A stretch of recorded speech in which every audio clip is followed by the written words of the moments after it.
जोहार दर्शकों, धड़कन रोक देने की हद तक इंतजार करवाकर अंततः भारतीय जनता पार्टी ने अपने विधानसभा चुनाव के उम्मीदवारों की सूची कल जारी कर दी।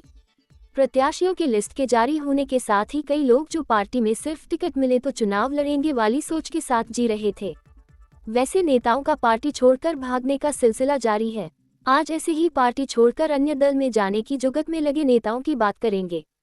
इसमें पहला नाम है लातेहार जिला से चेतलाल रामदास का।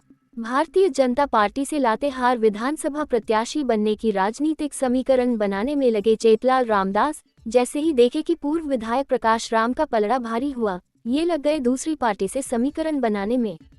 इसी क्रम में लोजपा के चिराग पासवान से भी मिले।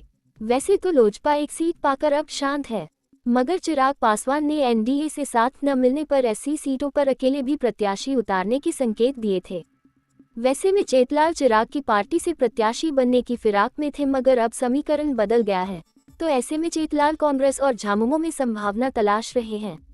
मगर झामुमो से मंत्री बैजनाथ राम प्रत्याशी है तो यहाँ भी दाल गलेगी नहीं, और जल्द ही पार्टी छोड़ दे तो कोई आश्चर्य की बात नहीं। ठीक इसी तरह से पोटका से 3 बार की विधायक रही मेनका सरदार अर्जुन मुंडा की पत्नी मीरा मुंडा को प्रत्याशी बनाए जाने से नाराज है, और उन्होंने भी भाजपा की सदस्यता से इस्तीफा दे दिया है। कुछ ऐसा ही हाल बीजेपी एसटी मोर्चा के प्रदेश कोषाध्यक्ष गणेश महली का है। वह सरायकेला से भाजपा के 2 बार प्रत्याशी रह चुके हैं। वह भी अब पार्टी छोड़ झामुमो से उम्मीदवार बनने का दावा कर रहे हैं। बात सिल्ली की करें तो यहाँ से विधायक रहे अमित महतो हेमंत सोरेन का विरोध करते करते कहीं के नहीं रहे। उनके धुर विरोधी जयराम महतो तक ने उन्हें इस्तेमाल कर धोखा दे दिया, तो घर के बुद्धू घर को लौट आए की तर्ज पर कल देर शाम झामुमो में घर वापसी किए।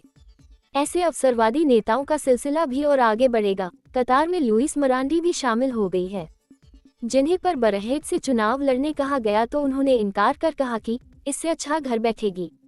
बताना चाहेंगे कि बरहेट से मुख्यमंत्री हेमंत सोरेन खुद प्रत्याशी बनकर चुनाव लड़े थे पिछली बार, और इस बार भी इस बात की ही संभावना है।